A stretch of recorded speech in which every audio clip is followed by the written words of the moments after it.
Looking forward to opening the conversation for all of us, but for this next period of time, it's between Peter and I, who've known each other for many years. Thank you for coming up to Cambridge, Peter. So the question posed for tonight is, can Christianity give us back our humanity? And that question presupposes there's something wrong.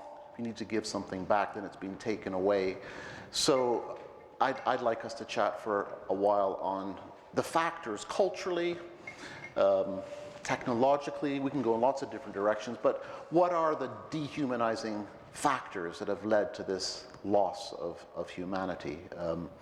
And I mean, I'll kick off, and I look forward to you coming back. But it seems to me that naturalism, which is a worldview, which says that everything is comprised of atoms and neurons when it comes to humans, that's our fundamental makeup. I think that radically dehumanizes us in terms of who we really are. So I think philosophical naturalism, which I think has been very strong now for 50 years, has had a massively dehumanizing effect and a huge impact on everyone in terms of how we see ourselves. What do you think of that? Well, I was out in a restaurant just the other day with my wife and a dear couple who are very close to us, actually the parents of our daughter-in-law. So we were there, the four of us, in the Waffle House in St. Albans. And there's a delightful young man in a black shirt and trousers and a very intricate tattoo, who was the waiter and came up. And the tattoo was beautifully drawn, and it had two eagles on it, and then a long, long line with the words memento mori, which means remember death, and then at the bottom a cross. And my fellow grandfather said to him, "Are you interested in spiritual things?" And we then got this guy's fascinating testimony. And it turned out he was Italian. His name was John Luco. He'd been in the UK for 5 years, and he had become a Christian just very recently from a completely unchurched background. And the process had been, he'd been watching YouTube videos and had been following an American evangelist who it turned out my fellow grandfather knew personally. And so it ended up with a long conversation and selfies and exchanged emails and so on. But it was a most unlikely thing to have happened. And we asked him, what was it that brought you to this point? Because one could easily look at him and think he'd be the last kind of guy who'd be interested, And he said, well, the world's an incredibly scary place for people like me. I'm a young male Gen Z. And also, there's a real hunger for meaning and purpose. And that's what started me off on my search. And we hear a little bit about the quiet revival, whether it's a real phenomenon or not. But certainly in our church, we've had half a dozen people come from similar backgrounds, Gen Z males who are just looking and searching, perhaps don't know any Christians at all, have read something on the internet and just bowl up on a Sunday morning and looking for something. And then we've seen also in the culture some very unlikely converts, I think, high-profile people. You might think of Russell Brand or Ian Ferguson, the historian, Ayaan Hirsi Ali, the academic, or Louise Perry, famous feminist, just written about the failure of the sexual revolution, has just become a Christian believer this year. And there is a sense that where we are is not working. And serious thinkers are asking questions and coming to conclusions they wouldn't have thought likely. And I think you're right. A big part of it is that we're living in a post-Christian society now. And we're living in the shadow of naturalism. And if you go back in the UK a couple of centuries to the 1700s, and the time of the evangelical revival when people like Wesley and Whitefield were preaching and many, many thousands were being converted. And the result of that at the end of the 18th century, 1790, William Carey goes off as the first missionary to India. And then through the 19th century, the 1800s, we saw two extraordinary things. One was the world mission movement, which in many ways had its start here in Britain, taking the gospel all over the world, transforming cultures throughout the 19th century. And then the other thing that happened was the way this particular society was transformed at every level. We all know about William Wilberforce and slavery, but then the Clapham sect and all sorts of social reform. And then three things happened, I think. And the first one was the rise of what we call the Enlightenment. So it was a disillusionment and disbelief in revelation and a God and the preeminence, rather, of human reason. And that was kicking in at the same time as the evangelical revival. Then the second thing was that some theologians really started to take the New Testament apart in the early 19th century. And so there was a lot of doubt about it really being authentically historic and true. And then the third nail in the coffin, in a sense, was Darwin's theory of evolution, 1859, The Origin of the Species, which gave a seemingly plausible alternative explanation for biological complexity. And so people now could be intellectually respectable atheists. And you go back to 1860, about that time, 70% of British children went to Sunday school. 70%. And so they grew up imbibing a whole culture and a way of looking at things. By the year 1900, it had fallen to 50%. And then by the year 2000, it had fallen to 3%. And the biggest change took place just after I grew up. There's no causal relationship here. But I'm amongst the last of the baby boomers. I was born in 1958. You can do the math. But so I was a post-war baby, and that was just before the 60s and the 70s and the massive effect of the sexual revolution in our society and all its sequelae. And then in the 80s in New Zealand, Christianity, when I was at medical school, Christianity was seen as a kind of quaint alternative worldview for people looking for comfort, and not looked upon very seriously at all. And then we went through the 80s and the Cold War and that terrible fear that there was going to be global thermonuclear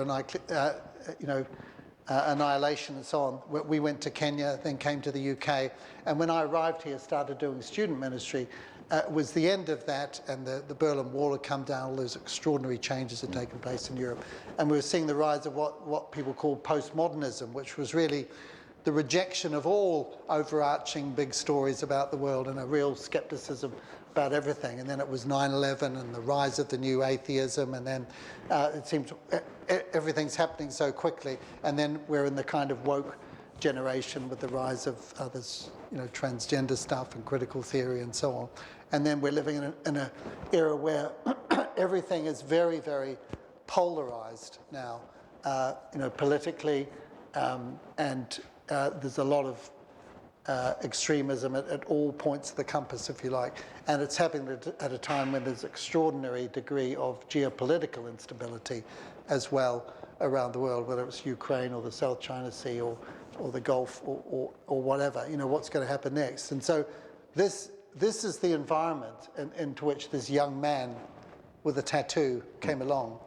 And he's saying, like many, that atheism, naturalism just doesn't give the answers, because we know there's so much about us as human beings which is just simply not explained by collisions of atoms and a view that there's nothing other than matter, chance and time in the universe, So do you think naturalism is in its death throes? Yeah, most definitely. And I think it was very interesting the way the new atheism came and went so quickly. And I think 9/11 was a big prompt for that. I think it was a reaction in many ways against radical Islam. But if you think of the new atheism and the self-styled four horsemen of the apocalypse, Chris Hitchens and Dan Dennett, they're both deceased now. Sam Harris has gone off into some funny kind of Eastern religion, transcendental stuff. And Richard Dawkins is saying he's a cultural Christian. Yeah, that's interesting. So it didn't last that long. And I think... But naturalism is much, much older than neo-atheism. It is. Yeah. But I think that that once naturalism had come along and moved us into a post-Christian society. We're now in a situation where things are evolving very, very quickly, and people are looking for answers here and there and there and there. Nothing really lasts that long. So I think we're in a time of greater openness now. I think in many ways Europe is the exception when you go around the world. I travel a lot in my work and go to different places, and in many places in the world, I'm thinking particularly of Latin America, Sub-Saharan Africa, Southeast Asia, the church is growing very, very rapidly. And there are countries where, when I was a child, there were just no Christians at all. Albania, Nepal, Mongolia, you could name so many countries where now there are thriving churches and hundreds of thousands of believers. So I think the picture we get in Britain and in Europe is abnormal when we look at the rest of the world. And let's face it, you go around the world, most people are not naturalists. No. They may not be Christians, but they're people who believe in some kind of transcendence or supernatural dimension. Maybe they're Hindus or Buddhists or Muslims, or they follow some tribal religion or some neo-pagan religion. But most people believe in the world that there's more to humanity than just atoms, than just matter, chance, and time. That we're not just clever monkeys, but we're something far more than that, asking deeper questions. But my experience is in Europe that people can hold quite contradictory worldviews. So I meet people who I think really are quite committed naturalists, that they don't believe in anything beyond this natural created order of the cosmos. But they're also very interested at the same time in spirituality. I met someone recently who was into manifestation. Just imagine what your future is going to be, and the energy takes hold and it'll materialize. And he was a physicist. So I think people can hold very contradictory worldviews because we, in a sense, don't have the old view of truth, which looks at things like coherence. But yeah, so I mean, I'm going to quote Mark Twain here. I think rumors of the death of naturalism are greatly exaggerated. I still think it still has a hold, but people can do the spiritual stuff around it and through it. But Well, was it G.K. Chesterton, I think, you'll probably correct me here, who said the tragedy is that when people stop believing in God, it's not that they believe in nothing, but they'll believe in anything at all. And so any sort of idea or mixture, however incoherent, of worldview elements, that they'll hold on to it. What are some of the other factors you see having a dehumanizing impact on people today? I think it's the lack of the Christian foundation which gave us so many of the things in our culture. Now that that foundation is gone, I think our civilization is a little bit like a cut flower in a vase, where you see some of the beauty and the glory of the past, but there's no root to it. But the glory lives on.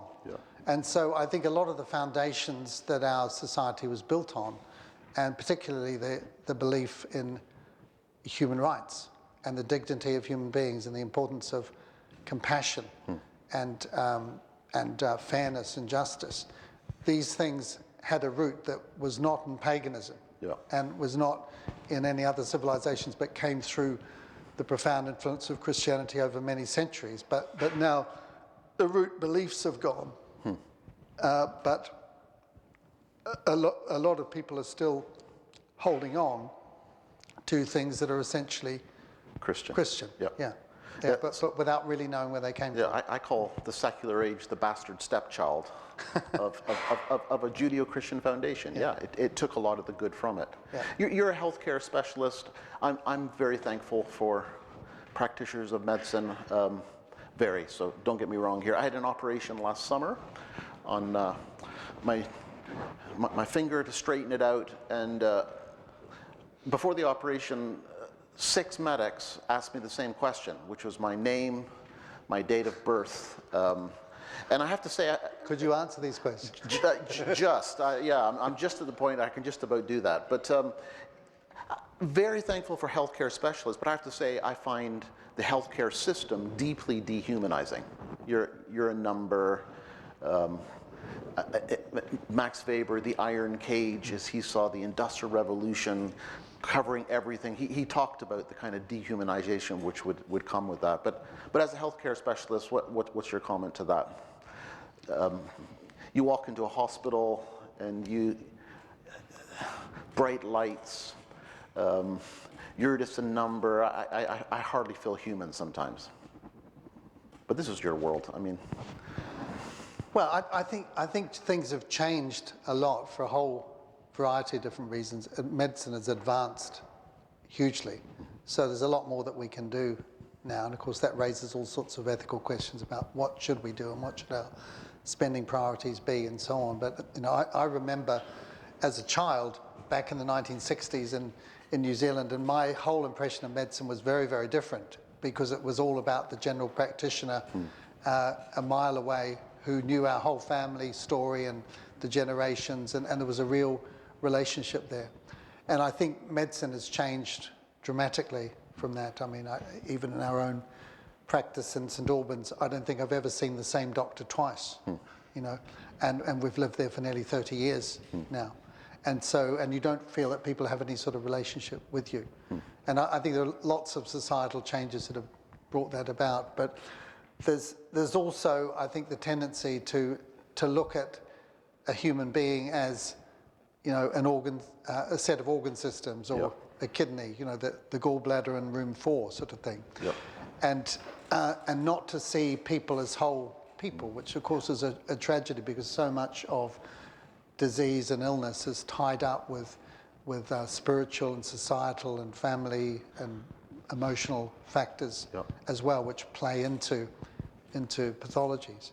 And I think that's a fair criticism, and also the whole, it's not so much in this country, but certainly in other Western societies, the whole commercial motive as well, doing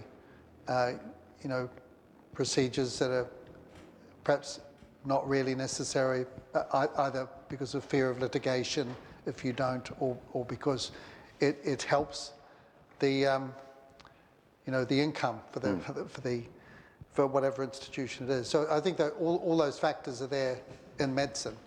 But certainly in our field, I work with Christian doctors and dentists all over the world, and we see the roots of medicine as really going back to the Lord Jesus Christ himself, the great physician, who and Luke, the first ever Christian doctor, who tells us in Luke chapter 9 that Jesus sent his disciples out to preach the gospel and to heal.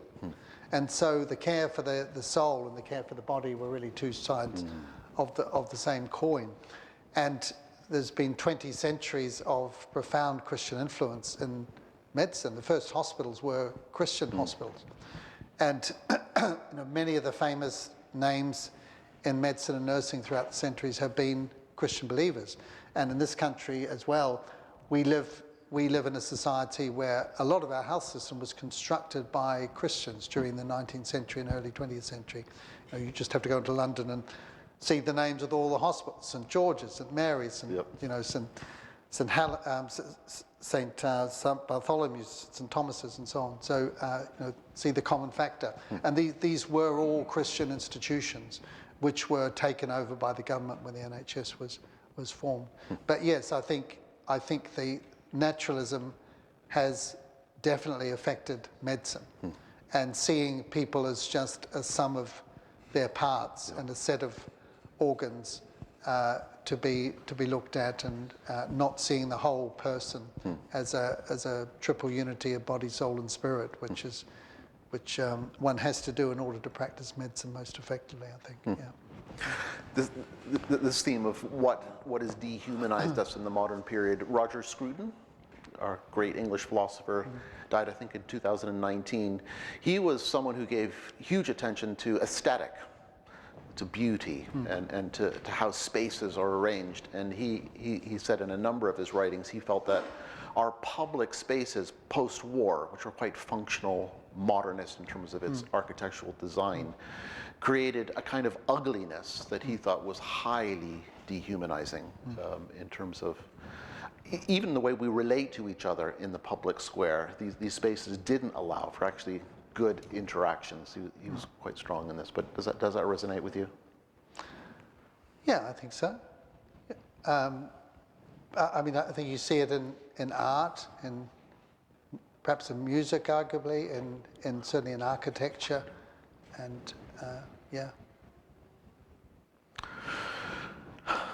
What about, we talked about this a bit over supper, what about the place of tech in our lives? Do you see, I mean, I know you see the positive, some of the positives of that, but where are the dehumanizing aspects of the place that tech has assumed in our lives now? Well, I think I think technology is,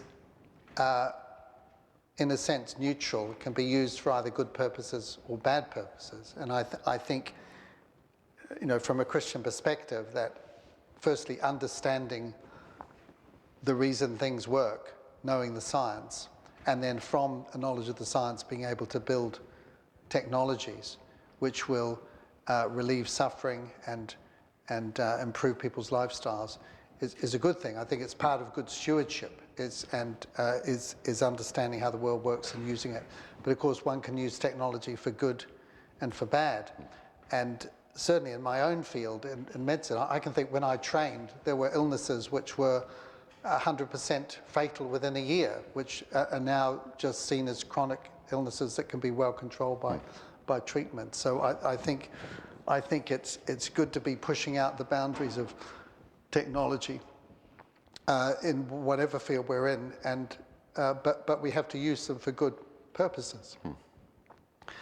And I think that's about providing goods and services that help human beings overcome obstacles and live better lifestyles. You know, so I'd see that as part of our Christian endeavor, if you like. But then, of course, you can also use technology for nefarious purposes, and to, you know, control people or get power over people or discriminate against people, you know, to make weapons of destruction and so on. You know, so I think we have more and more power than we ever had at any time in history, of course, now, and more knowledge as well. So it godlike powers in many ways. So one has to have a godlike character in order to use them properly.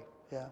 Emily, in her introduction, alluded to transhumanism, which is the great attempt at the moment, a very serious attempt, huge money in Silicon Valley, billions being put into this in order to try and merge tech, AI, and biology. And a lot of the things we said 15 years ago in terms of it will never happen, we've managed to cross some of these thresholds. What interests me is most transhumanists, Elon Musk, Peter Thiel would be very signed up, 100% transhumanists. They see that transhumanism really is a move to a post-human condition, and they feel that some kind of an upgrade is required. Because our memories are notoriously flawed, our bodies break down. We could talk about that for a while. But yeah, but in a sense, if we can remember. Yeah, if we could remember. So we have to upgrade ourselves. But I find the language of post-human so interesting. They're unashamed, saying, let's head to a post-human condition. That's a pretty negative view of what it means to be human. We've got to escape it somehow. Well, and if one looks at it from a Christian perspective, I think, you know, as Christians, firstly, we believe that human beings are made in the image of God, and that is what makes us special and unique, makes us incredibly precious, means that we are worthy of respect and protection and empathy and love and compassion and all of those things. And I think that's such a powerful driver to creating a strong society, when you believe that every single human being, regardless of its age or sex or race or language or background or degree of disability or whatever, is a special creation made in the image of God and worthy of the greatest respect. That's so powerful. And utterly unique to Christianity. Yeah, absolutely. So we believe that first of all, but we also believe that we live in a world that has fallen, where we're living in a world which is broken by the consequence of broken relationships. Man's relationship with God, our relationship with each other, our relationship with the planet, and so on. This is a world where things aren't working out, where we're masterpieces, but we're also flawed, each of us individually. And we are as well mortal, and we're going to die of some disease or some accident or something at some time. And once you get to our age, or perhaps even quite a lot earlier, it's all downhill from there. And one looks at the older generation, and we've just had, we've lost all 4 of our parents from various forms of dementia and so on. So we're created and made special, but we're living in a world which is flawed and broken as well.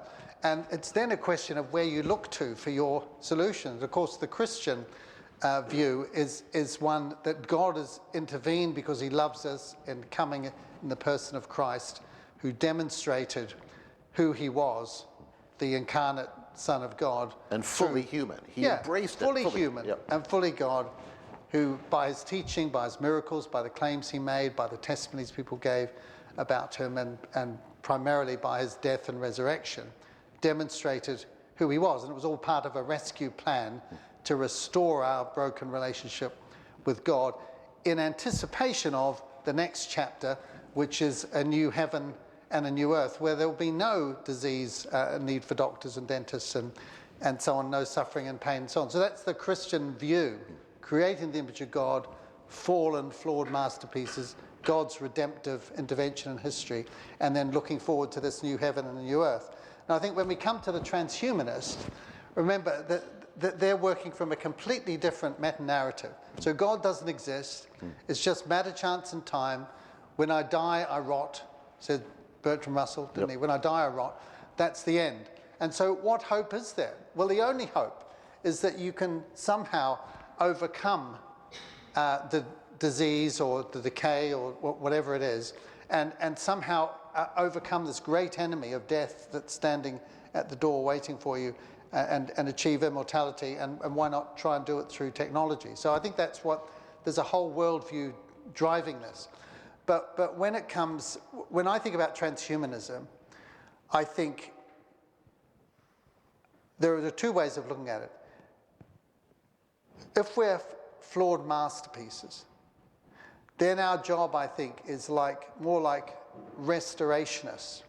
It's like someone taking a beautiful painting and restoring it to what it was according to the author's or the painter's intention. Now, there's a complete difference between that, restoration, and what I'd call enhancement, which is making it into something that it was definitely not. That's a new creation that it was never intended for. Do you remember that terrible film with Mr. Bean? I do. And, which one? Whistler's Mother. Do you remember the painting? Yes, I do, yeah. And so what he was trying to do was enhancement rather than restoration. But I think there's a difference between restoration and enhancement. And so I think when medicine is attempting to, or other technology is attempting to replace things that have been lost and bring them back. I mean, this is a prosthesis, isn't it? Yep. But this is useful technology. I can't read without it or see people out there without it. But I've got no question that this is good. Yep. But it's restoring my lost sight. Yep. And in the same way, if you're operating on a patient or giving them tablets or pills to lower their blood pressure, or reduce their blood sugar, or remove a tumor or something like that, what you're trying to do is restore. It's all restorational. But you know that in time, death will beat you. So all you're trying to do is give people an extended lifespan of better quality. That's what medicine is all about. But we're under no illusion that we're going to beat death or attain eternity through it. And I think this is where the transhumanists, that's their dream. That they're seeking immortality. Absolutely. And the absence of suffering and so on through this, and they really believe that they can achieve it. Whereas me, I have to say, even as a doctor who loves technology and loves medical advances, I'm not looking to the genetic revolution or transhumanism, or some sort of brain technology interface or cryopreservation for my future.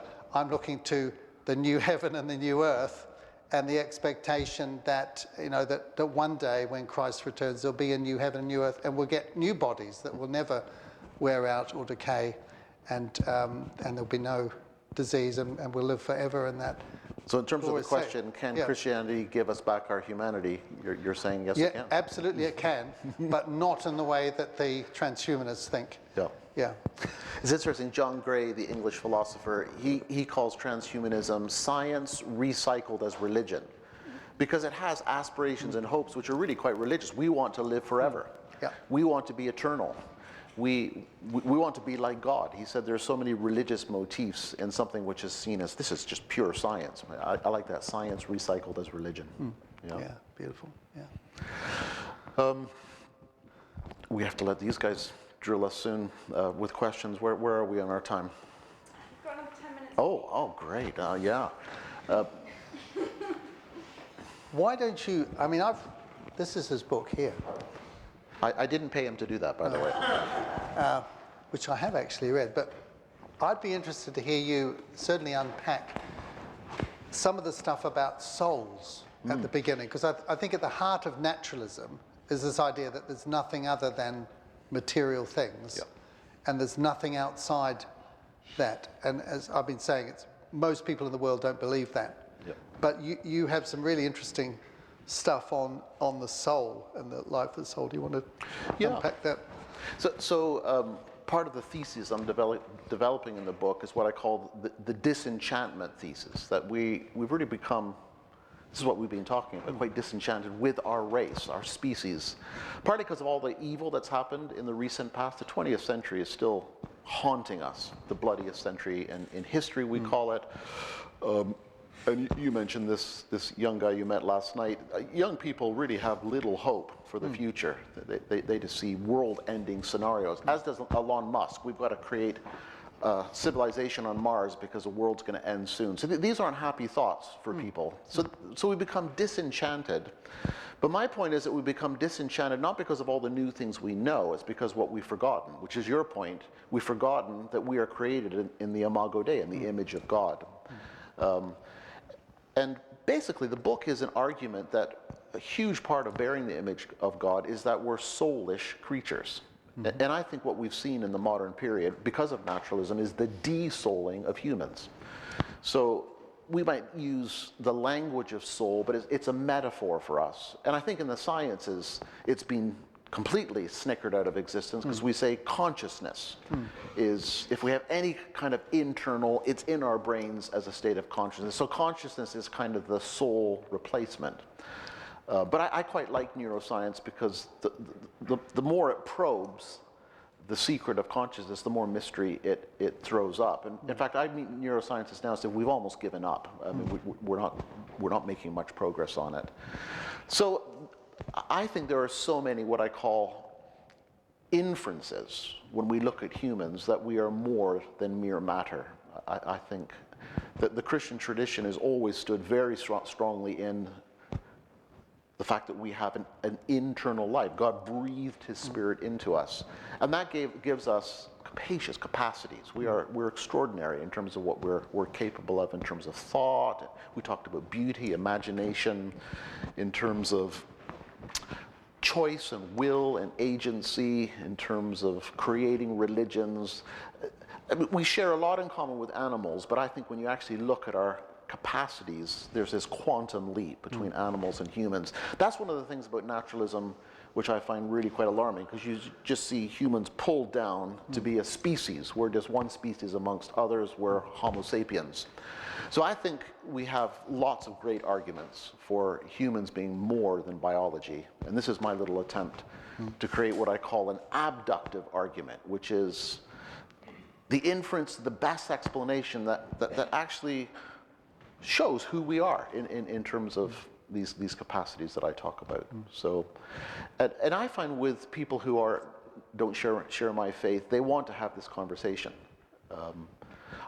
And I think deep down, people have this deep sense that they're more than matter, we all carry some sense of having this internal life. We have an interior space. We have a self that's somehow part of me, it's in me. So I think we all have that sense, and I find it kind of an interesting conversation starter. But yeah, I think the evidence, not proof, you can't prove the human soul. Science isn't going to prove it. There was a German physician who says, I've opened up thousands of corpses and haven't yet managed to see a soul. And I think, well, I don't doubt that, because the soul doesn't belong to our biology.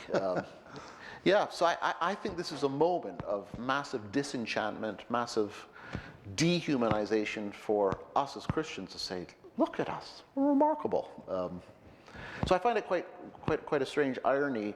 Christians are known for being quite negative and pessimistic. And at one level we should be, as you said, the fall has really ruined a masterpiece, and we're all agents of potentially terrible things, and we do terrible things. So, but Christians are those who actually look at humans and say, you're terrible. But I find in the modern world, you watch a modern crime drama, and it's telling me very, very explicitly, humans are really terrible. Look at the kind of things they get up to. And it feels like this is a moment, not to deny what we call the sinfulness of humans, but to really put the other side into the picture. As the Imago Dei, we're utterly remarkable. We're standout. There's nothing else on the planet that equals the dignity and wonder of a human person. And I think this is a huge part of our message that we have to get out there. Yeah, and that's what you mean by the re-enchanting Homo Sapiens, Yeah. that we've lost the enchantment. Yeah. Yeah, perhaps swayed by seeing too many of the negative things. Yeah. And not, you know. Yeah, you mentioned it. There's an awful pessimism in the world today. It's a despair, especially in, I'd say, under 25. Some buck that trend, but a real sense of very little hope for the future. And I think the hope of the gospel, the hope we have in Christ, the hope of the promise of this restored heaven and earth that you talked about, is a shining light in terms of all the despair and darkness. Yes, and Jesus said to his disciples, as recorded in the Gospels, that this is what you should expect. There'll be this incredible mixture. Yeah. So we have a world that is absolutely beautiful, enchanting, beyond our wildest imaginings, and yet fatally flawed as well. And as human beings, we think of the creativity of, a Beethoven or a Michelangelo or an Elon Musk, what humans can do with music and literature and art and Space rockets. And space rockets and technology. It's absolutely extraordinary. I agree. Or think of human language in itself, the 6,500 languages in 120 different families, which are all unique from each other. Absolutely extraordinary. So there's all these amazing things. I had my moment with the grandchildren. We were at Whipsnade Zoo just a couple of days ago, and I don't know if you've been to Whipsnade Zoo, but we had the bird display, and they come out, and the grand finale was that they brought out these beautiful macaws from Central America. I've seen one out in the wild. There were red and blue, and there were 9 of these macaws flying around, and they were playing this music from Gladiator, and it was just this extraordinary, transcendent, worshipful moment of this is just absolutely glorious. And we look at human beings as the pinnacle of creation and see that, and yet we see all the other things you've talked about that are on our news feeds all day as well. And I think that's the contrast there. But there's so much that doesn't make sense if it's just a material world. Yeah. How do you explain the inner life, the creativity, the thoughts, the free will, self-awareness, conscience, perception of, why is it that we actually feel pain, that there's a me that feels it? And these are the same things that the philosophers wrestled. Descartes couldn't doubt that there was an I there that was thinking and feeling and relating to the world. And so naturalism just doesn't make sense to us if we start to reflect and think about it. We must be something more than just atoms. And so then I think that leads people to ask the questions and perhaps find answers in some strange places, but also it's bringing some people back to Christianity as well. One of the things I like to tease people on is romantic love, because it's something which means a lot to the vast majority, our romantic attachment to another person. But neuroscience says it's purely, they have to say this, the secretion of a neurotransmitter, and it's only going to last 3 years, and at that point it's over. And you think if you're going to ask someone to marry you, that's kind of the pitch, isn't it? Would you marry me? Probably in terms of the neurotransmitter, it's only going to last in terms of my deep feeling for you for 3 years, and then I don't know where it's going to go from there. But there's some truth to that. Romantic love is so much more than the secretion of a neurotransmitter. It goes right into the depths of our inner life and our souls. So for me, it's the reductionism of what I call the hardware account in my book that tells us a lot about the wonder of how we function, but it's just so reduced in terms of this deeper. But I like the romantic one because it's absurd at one level to think that this is purely how it works. We've got two people here about to get married. Just don't put that into your wedding vows. No. Well, and be encouraged that the serotonin or whatever it is, it needn't only last for that long. One can rekindle it. Great. And you know, I mean, I'm sure many here would testify. I've been married for 43 years. I still wake up in the morning and think, yes. Same here. Same here. Great. Thanks again, Andrew and Peter, for sharing your thoughts with us. So we're now going to enjoy some time of question and answer.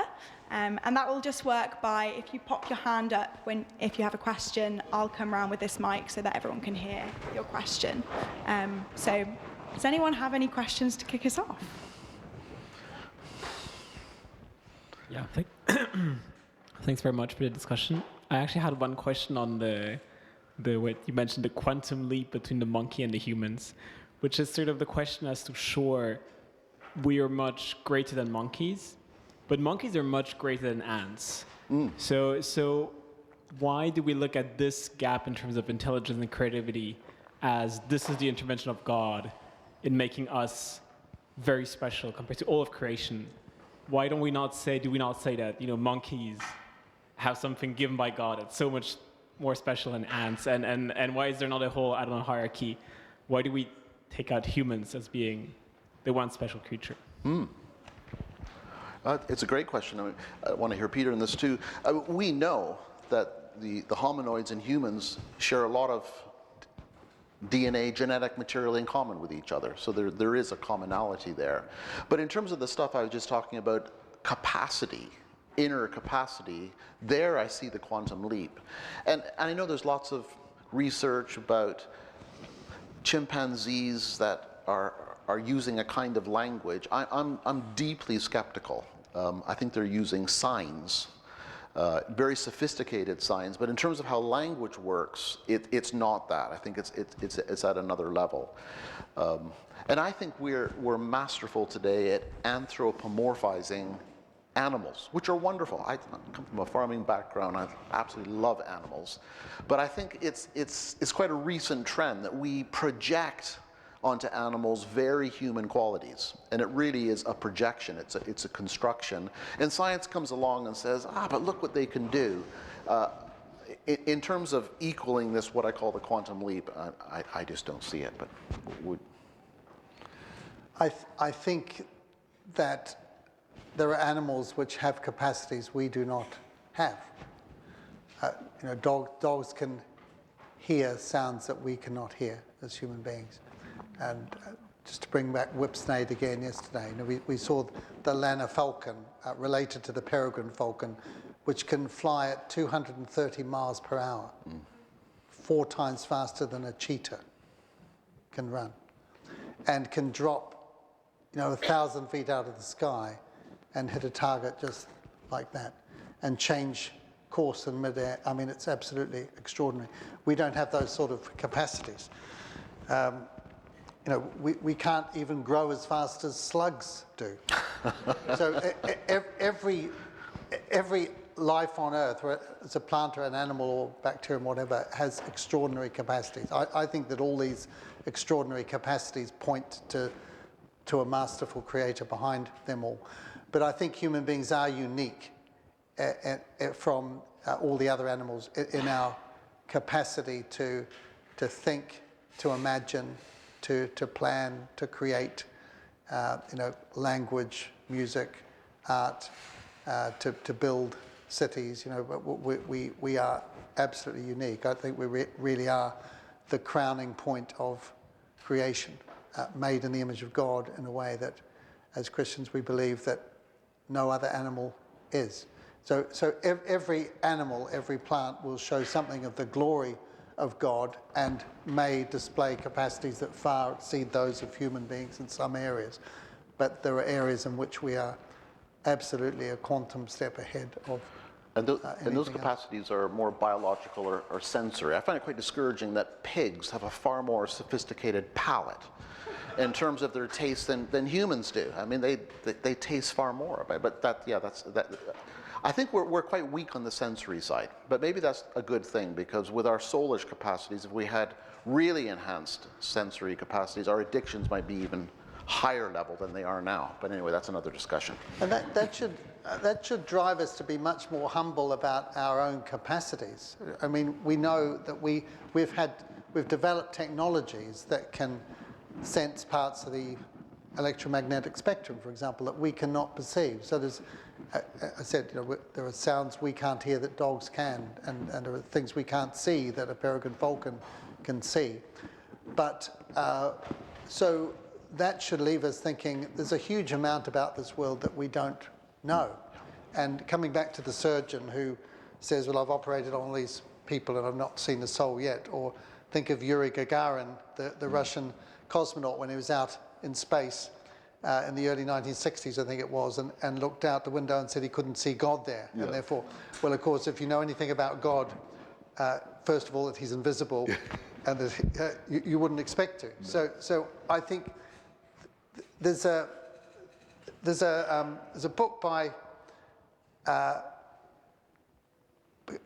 Plato called The Theaetetus. Do you know? No, you're familiar with? And it's Socrates dialoguing with another guy, and I just forget his name, but anyway, his thing was that man is the measure of all things, of what is that it is, and of what is not that it is not. In other words, if I can't see it, taste it, feel it, it's not there. Yep.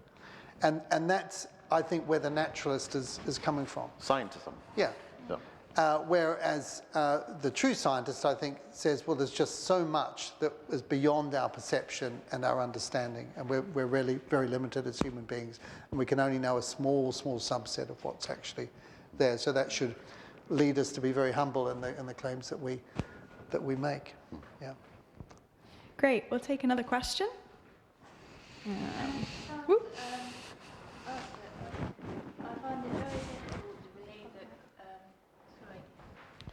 I find it very difficult to believe that man is made in God's image in view of the fact that how very cruel man can be to his fellow men, and far more cruel than any animal that apart from.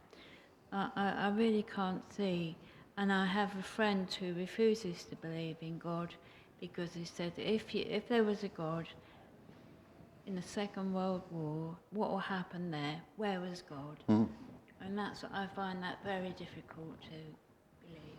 Good. Yes. I have a chapter in my book, my penultimate chapter, which takes up this very point, because great thinkers have seen, I don't think it's hard to see, that humans are spectacular in their ability to destroy things. And it's on another par, sorry, it's not on a par with other animals. There's no animal on this planet that could destroy the planet and destroy its own species. No other, but we have that capacity. So even our brilliance and evil, if I can put it that way, shows something different about us. So we've taken these wonderful soulish capacities, which are very powerful, to create these technologies, and we've used them for bad. And now this is where Peter was going. That's because of the fall. So the fall has marred the image, but it hasn't destroyed it. The fact that we can keep doing this level of evil, I think, is an argument for the fact that we still bear an imprint from God in terms of capacity that was there at the very beginning. So I think it's a good question. What would you say, Peter?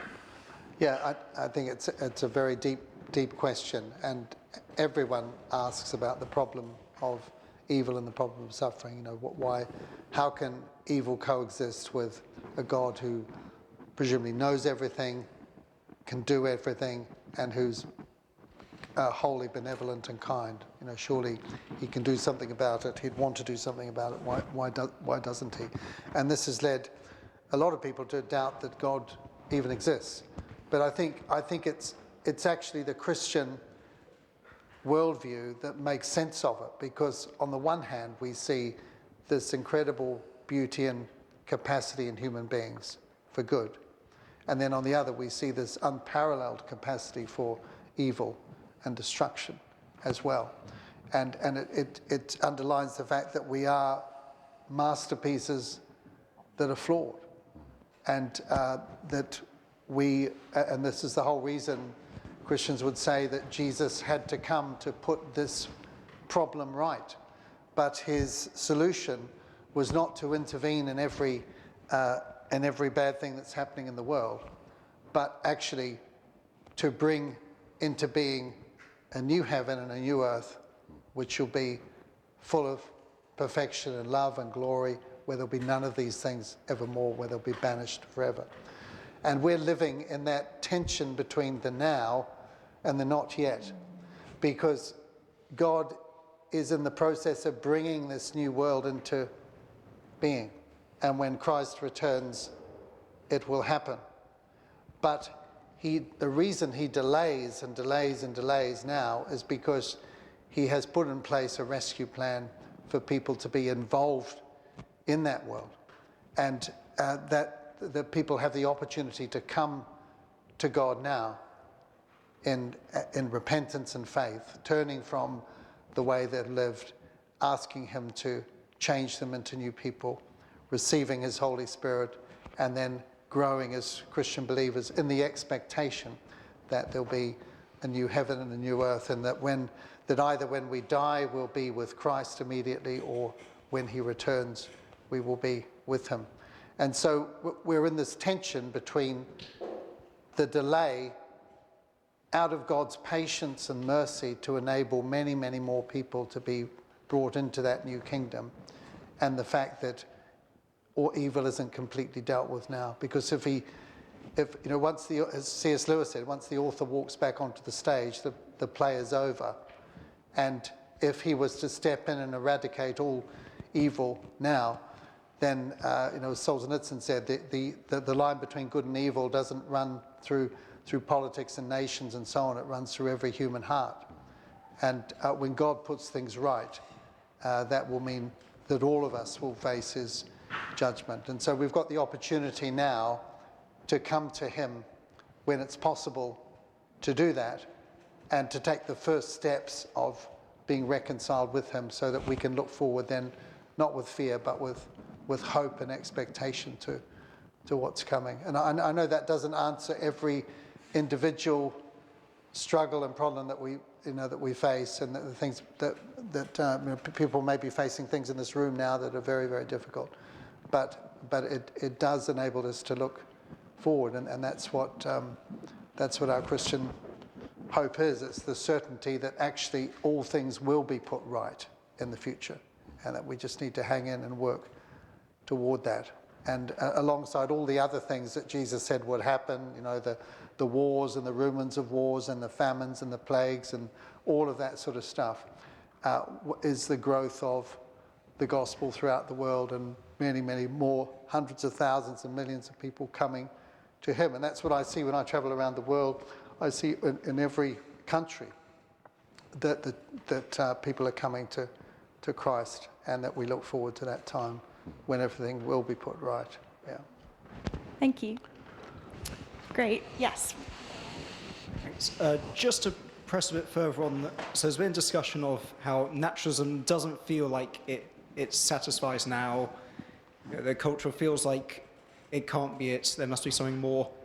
Now, as a sort of prevailing belief system, as in something that pervades everything, seems to be quite new. Like naturalism hasn't been the main belief in the West for more than a century, whereas Christianity, let's say about at least 15 centuries of dominance in the West. Yep. Someone might say, it just looks like we've not been naturalists for very long.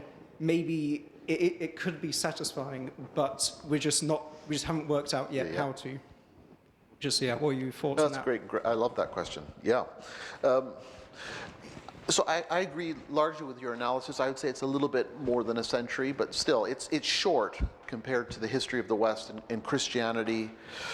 From the earliest centuries up to the 5th century, Edict of Milan, and the Christianization of Rome.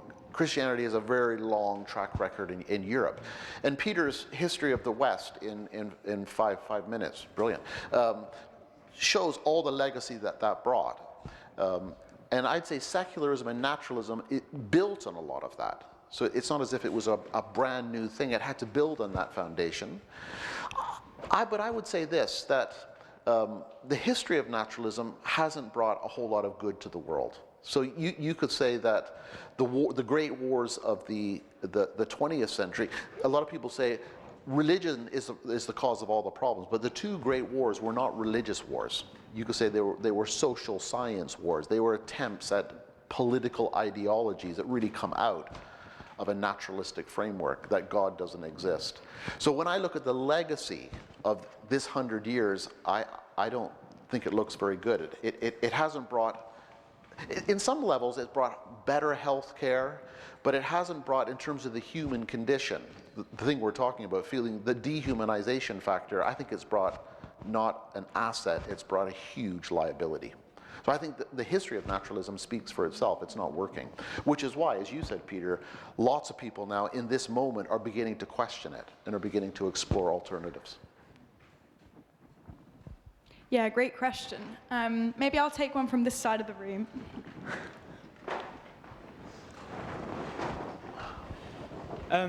We hear a lot about the term post-Christian society, and we heard it tonight as well. And I wonder, like you just said, that Christianity really takes up a great span of history and has a great track record. And so, looking back over the years, Britons living during the fall of the Roman Empire may have thought the same thing when they were being invaded by pagans. And so, what's your advice to young Christians who really do feel like they're up against the world whenever they hear these terms, pessimistic terms really, post-Christian society?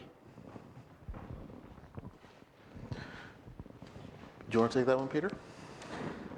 Yeah, I think that we are living in a post-Christian society in Britain and in Europe. But I think that that's the exception worldwide, because most societies are not post-Christian. Some of them are still pre-Christian.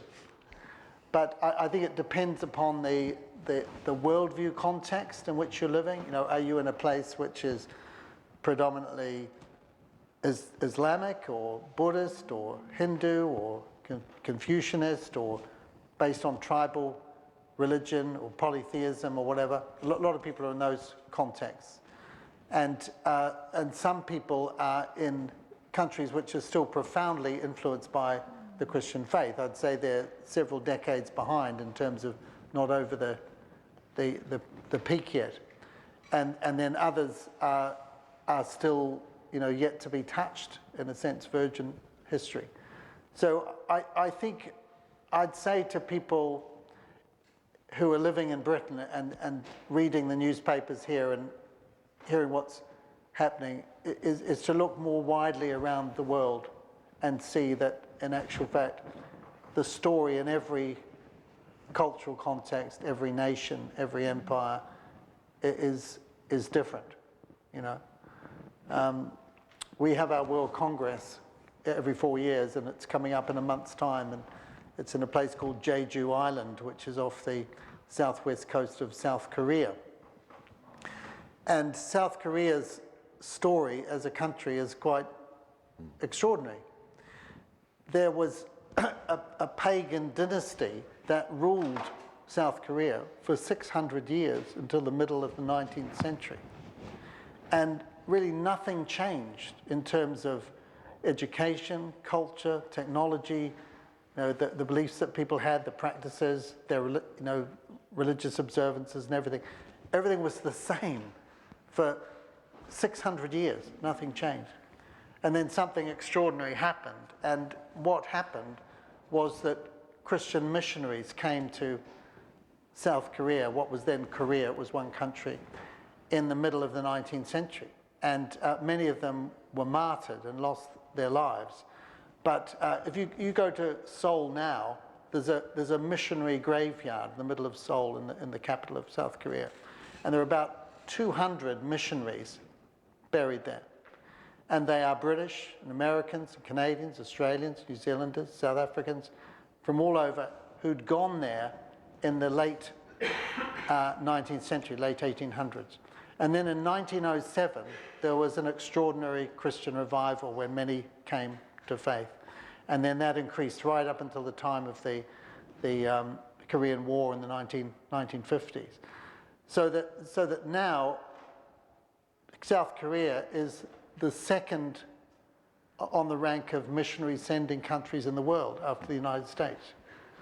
And in that graveyard are the people who built the schools and the hospitals and committed the language to writing, translated the scriptures, and built businesses and built a whole society out of something that hadn't changed in 600 years.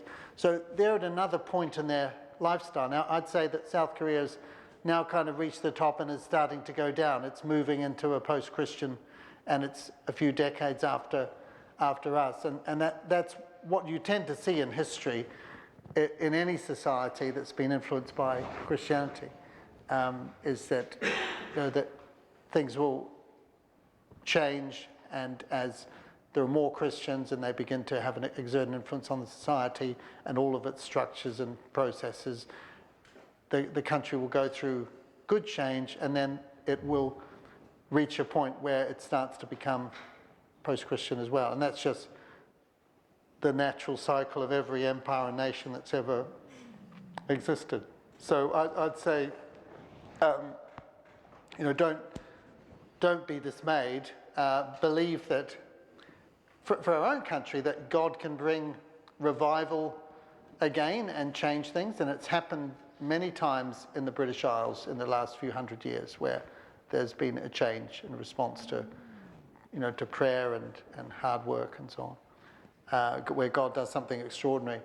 And we don't know whether we're looking to a future where there'll be revival again here. We pray and hope for that, or whether we'll be left as a remnant in a society which is hostile to Christian faith and values, and we lose all our freedoms like in some other countries around the world. We don't know, but our hope's not based on that. It's based on the certainty of God's promises, the fact that He is sovereign and in control, and that all things will be put right eventually, and that we're called to be faithful and to be salt and light where He's placed us. Great. Another question?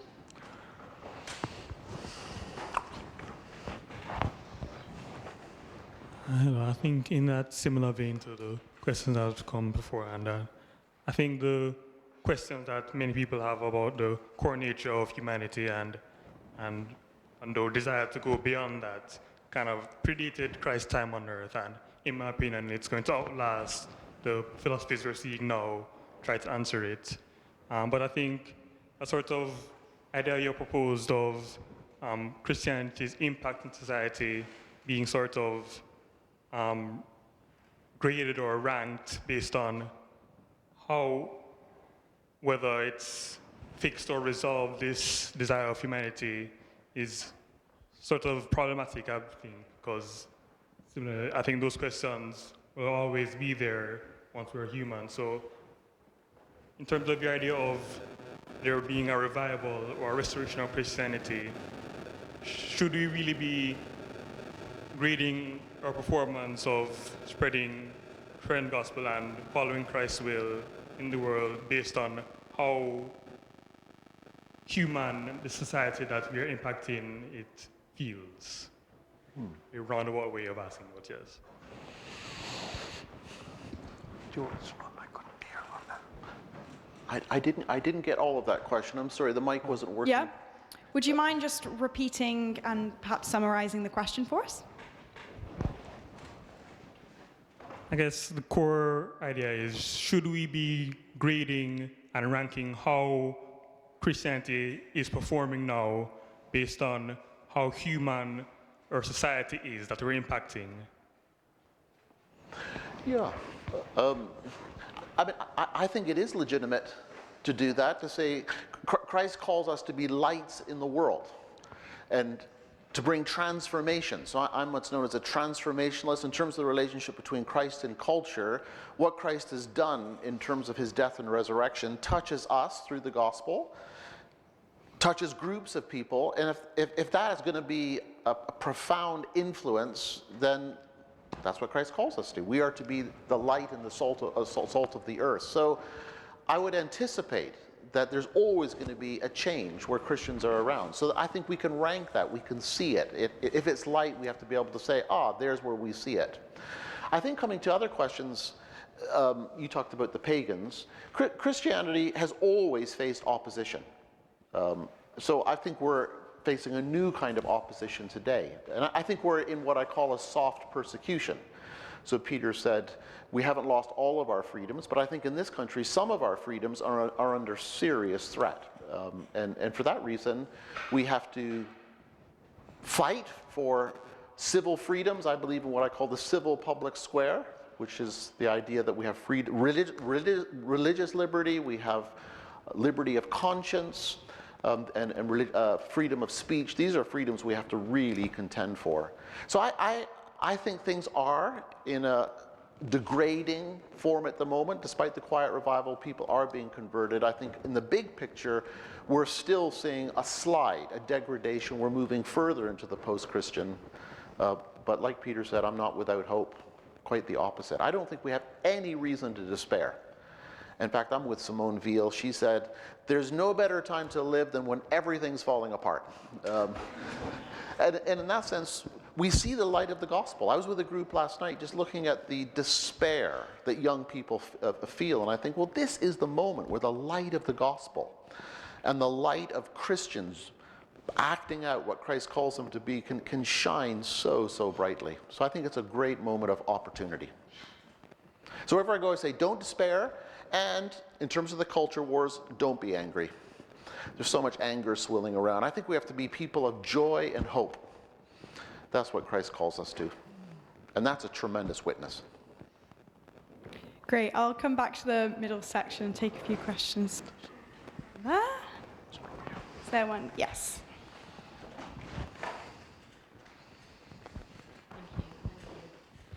If I may, I would like to just refer to the phrase you used, the disenchantment of our young people is in part due to what we've forgotten, namely that we are also of the soul.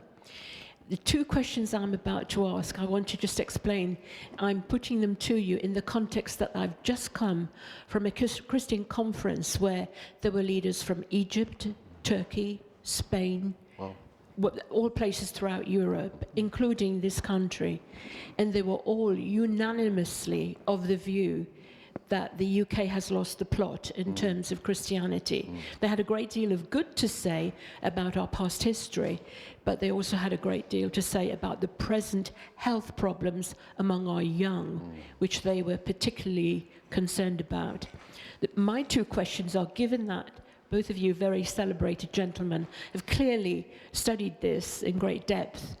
Why do you think we have gone so far away from our Christian roots as a nation? And just how exactly do you think Gen Z, in particular, who are really seriously affected by mental health issues and all sorts of issues, despair, lack of hope, all of it, how do you see our nation and the culture of our nation taking back what we've lost so very much? Of what is good, we've lost so much. Yeah. How do you see it happening? I mean, I'm repeating something Peter said. If you look at the 18th century, this is the Wesleyan age, it was a very decadent moment in terms of the morality of this country. Some of the sexual mores are just flaunted today. That was happening back then. And the economics of this country were terrible. There was what called the South Sea bubble that burst, so there's a huge economic decline. Churches were in terrible decline too. There was a famous guy who went to all the big London churches in that era, and he said, I heard more about Cicero, the great Roman thinker and lawyer, than I did about Christ in any of those churches. And then, in that moment, we had the great evangelical awakening. Wesley, Whitefield, who Peter's mentioned, who were street preachers. They didn't actually do it in churches. They went out to the people. And the nation was wonderfully transformed. And many historians say the French Revolution didn't happen here. It should have. We had the same kind of social conditions. It didn't happen because of this wonderful awakening, this revival. It transformed the culture. And if you look at the legacy of Wesley in terms of, again, hospitals, schools, book publishing agencies, it's utterly extraordinary. So I am of the opinion that we have to keep reforming. The church has to walk on two legs: reformation, semper reforma. We're always reforming, going back to the basics, which we lose so quickly. But we also need the other leg of revival. And I think this is a moment to pray very earnestly for revival, which starts with us, starts with the church, and then from the church spreads over and touches the despair that you're talking about. But just in terms of the despair, we have to be present to them. We have to hear them. We have to listen to their despair, befriend them. There are the story about Peter told about the guy he met at the restaurant last night. I'm meeting more and more of these people too, who out of deep despair met a Christian, saw the light and hope, the joy and hope, not the despair and anger, and it touched them deeply and they came to faith. That's what I mean. It's an age of great opportunity. I think it's holding the optimism and the pessimism in balance. So, at one level, we're optimists because we believe that Christ is on the throne, that God is in control, that he's working all things out according to his purposes, and that there will be a glorious conclusion coming, but a lot of pain before that. And we know that we are secure in Christ, that nothing can pluck us out of his hand or separate us from his love, that he'll never forsake us. So from that point of view, that's where Christian hope and optimism comes from. But then when we look at society, I concur exactly with the report that you've just given about Christians from other contexts and other geographical locations, because I think that really we are living in what I would call an end stage culture in the West and in Britain. And when I say end stage culture, I'm talking in similar terms to Rome before she fell, or the Greek Empire, or the Syrians, or the Babylonians, or the Egyptians, or whatever, any of the great empires that there have been in the past, that we are now in the West in an end stage culture, and in a culture that is rapidly falling off the cliff and will fall apart completely unless there's a change of direction. So at that level, I'm deeply pessimistic. Why do I say that? Well, because all the signs of end stage culture are there. We look at Scripture, Romans 1, there were 3 exchanges that took place. God for idols. So people stopped believing in God and started believing in anything else, material things or their own other religion. And then truth for lies. They stopped believing in the life-saving truths of the gospel and started believing things that weren't true.